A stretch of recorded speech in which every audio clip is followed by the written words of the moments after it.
बिस्मिल्लाहिर्रहमानिर्रहीम। अस्सलामु अलैकुम। उम्मीद करते हैं आप सब खैरियत से होंगे। आज के इस वीडियो में इंशाअल्लाह अज़ीज़ आपको बिस्मिल्लाहिर्रहमानिर्रहीम पढ़ने की फजीलत के वाक़यात, करिश्मात और वज़ाइफ बताएंगे जो आज से पहले आपने नहीं सुने होंगे। वीडियो शुरू करने से पहले आपसे गुजारिश है, अगर अभी तक आपने हमारे चैनल को सब्सक्राइब नहीं किया तो सबसे पहले हमारे चैनल को सब्सक्राइब कर लें ताकि आपको हर नई वीडियो बआसानी और सबसे पहले मिलती रहे। इमाम राजी रहमतुल्लाह अलैह बिस्मिल्लाहिर्रहमानिर्रहीम की बरक़ात बयान करते हुए लिखते हैं, फिरौन ने दावा अलवहियत यानी खुदाई का दावा करने से पहले एक मकान बनाया था और उसके बैरूनी दरवाजे पर बिस्मिल्लाहिर्रहमानिर्रहीम लिखी थी। जब उसने खुदाई का दावा किया और हजरत मूसा अलैहिस्सलाम ने उसको दीन की तबलीग की तो उसने कबूल न की, तो हजरत मूसा अलैहिस्सलाम ने उसके हक में बद्दुआ की, खुदावंद तूने इस हबीस को किस लिए मोहलत दे रखी है। वही आई, ए मूसा, ये इस काबिल है कि इसको हलाक कर दिया जाए, लेकिन इसके घर के दरवाजे के बाहर बिस्मिल्लाहिर्रहमानिर्रहीम लिखी हुई है, जिसकी वजह से ये अजाब से बचा हुआ है। इसी वजह से फिरौन पर घर में अजाब नहीं आया था, बल्कि वहां से निकाल कर उसको दरिया में अल्लाह ताला ने गर्क किया था। जब एक काफिर बिस्मिल्लाहिर्रहमानिर्रहीम की वजह से अजाब से बच गया, तो अगर कोई मुसलमान इसको अपने दिलो दिमाग और जुबान पर लिख ले तो क्यों ना वो अजाब इलाही से महफूज रहे। हजरत मौलाना शाह अब्दुल अजीज देलवी रहमतुल्लाह अलैह तफसीर अजीजी में लिखते हैं कि मुफस्सिरीन ने कहा है, जब तूफान नूह ने इस दुनिया को अपने खौफनाक अजाब के चुंगल में घेर लिया और हजरत नूह अलैहिस्सलाम अपनी कश्ती में सवार हुए, तो वो भी खौफे गर्क में हरासा और लर्जा थे।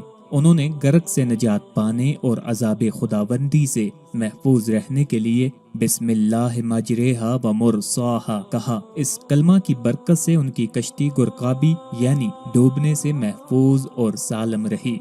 मुफस्सिरीन कहते हैं कि जब इस आधे कलमा की वजह से इतने हैबतनाक तूफान से निजात हासिल हुई, तो जो शख्स अपनी पूरी जिंदगी इस पूरे कलमे यानी बिस्मिल्लाहिर्रहमानिर्रहीम से अपने हर काम की इब्तिदा करने का पाबंद हो जाए, तो वो नजात से कैसे महरूम रह सकता है। हजरत सुलेमान अलैहिस्सलाम ने जब बल्कीस यानी मलका यमन को पहला खत लिखा, तो उन्होंने इन्नहु मिन सुलैमान व इन्नहु बिस्मिल्लाहिर्रहमानिर्रहीम से लिखा, तो इसकी बरकत से बल्कीस उनके नकाह में आई और उसका पूरा मुल्क हजरत सुलेमान अलैहिस्सलाम के कब्जा में आया। हजरत ईसा अलैहिस्सलाम का एक दफा कब्रिस्तान से गुजर हुआ तो देखा कि एक शख्स को निहायत शिद्दत के साथ अजाब दिया जा रहा है। ये देख हजरत ईसा अलैहिस्सलाम चंद कदम आगे तशरीफ ले गए और वुजू और नहा कर वापस हुए। अब वापसी पर जो इस कब्र के पास से गुजरे तो मुलाहिजा फरमाया कि इस कब्र में नूर ही नूर है और वहाँ रहमते इलाही की बारिश हो रही है। आप बहुत हैरान हुए और बारगाह इलाही में अर्ज किया कि मुझे इसका राज बताया जाए। अरशाद हुआ, रूहुल्लाह ये शख्स सख्त गुनहगार और बदकार था, इस वजह से अजाब में गिरफ्तार था, लेकिन इसने बीवी हामला छोड़ी थी, उसके यहाँ लड़का पैदा हुआ और आज उसको मकतब भेजा गया, वहाँ उसको बिस्मिल्लाहिर्रहमानिर्रहीम पढ़ाई। मुझे हया आई कि जमीन के अंदर उस शख्स को अजाब दूं कि जिसका बच्चा जमीन पर मेरा नाम ले रहा है। हजरत खालिद बिन वलीद रजी अल्लाह ताला अन्हु के पास कोई आदमी जहर का प्याला लेकर आया और कहा कि अगर आप इस जहर को पीकर सही सलामत रहे तो हम जान लेंगे कि आपका मजहब इस्लाम सच्चा मजहब है। आपने बिस्मिल्लाहिर्रहमानिर्रहीम पढ़कर जहर पी लिया और खुदा के फजल से कुछ भी असर न हुआ। कैसरे रूम को बड़ी शिद्दत से दर्द सर हुआ। इलाज मालजा से मायूसी के बाद उसने हजरत फारूक आजम रजी अल्लाह ताला अन्हु की खिदमत में लिखा कि मुझे दर्द सर की शिकायत है, कुछ इलाज कीजिए। आपने उसके पास एक टोपी भेज दी। जब बादशाह टोपी पहन लेता तो दर्द काफूर हो जाता यानी खत्म हो जाता, और जब उतार देता तो दर्द सर शुरू हो जाता। उसको इस बात पर सख्त ताज्जुब हुआ। उसने टोपी को खलवा कर देखा तो उसमें एक पर्चा लिखा हुआ था जिस पर बिस्मिल्लाहिर्रहमानिर्रहीम लिखी हुई थी। उलमा ने यह भी लिखा है कि दिन रात के 24 घंटे होते हैं, 5 घंटों के लिए तो 5 वक्त की नमाज मुकर्रर है और बाकी 19 घंटों के लिए ये 19 हरूफ अता किए गए ताकि 19 घंटों में हर नशिस्तो बर्खास्त, हर हरकत और सुकून اور ہر کام کے وقت 19 حروف کے ذریعے برکت اور عبادت حاصل ہو، یعنی ان حروف بسم اللہ الرحمن الرحیم کی برکت سے یہ 19 گھنٹے بھی عبادت میں لکھے جائیں۔ حزینۃ الاسرار النازلی میں لکھا ہے کہ جو شخص رات کو سوتے وقت 21 دفعہ بسم اللہ الرحمن الرحیم پڑھ کر سوئے، وہ تمام انسانی اور شیطانی شرارتوں سے اور آگ سے محفوظ رہے گا۔ مرگی والے مریض کے کان میں 41 مرتبہ بسم اللہ الرحمن الرحیم پڑھ کر دم کرنے سے وہ ہوش میں آ جائے گا۔ اتوار کی صبح سورج نکلنے کے بعد 313 دفعہ بسم اللہ الرحمن الرحیم اور 100 دفعہ درود شریف پڑھنے سے غیبی رزق کا دروازہ کھل جائے گا۔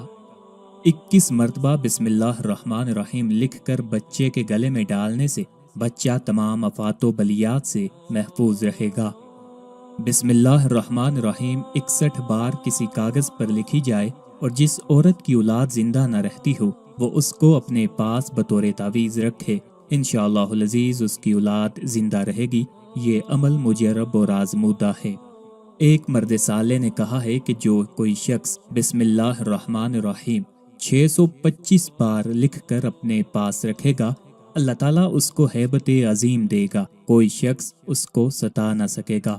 بعض صالحین سے منقول ہے کہ جو شخص بسم اللہ الرحمن الرحیم کو 12,000 مرتبہ پڑھے اور ہر 1,000 بار پڑھنے کے 2 رکعت نماز پڑھے اور نبی کریم صلی اللہ علیہ وسلم پر درود بھیجے اور اس کے ساتھ ساتھ اللہ تعالیٰ سے اپنی حاجت کا سوال کرے، پھر دوبارہ بسم اللہ الرحمن الرحیم 1,000 بار پڑھے اور 2 رکعت نماز نفل ادا کرے اور رسول اللہ صلی اللہ علیہ وسلم پر درود شریف پڑھے اور اپنی حاجت اللہ تعالیٰ کی بارگاہ میں پیش کرے، اسی طرح 12,000 کی تعداد کو پورا کرے، انشاءاللہ العزیز اس کی جو بھی حاجت ہوگی وہ ایک ہی رات کے عمل سے حل ہو جائے گی۔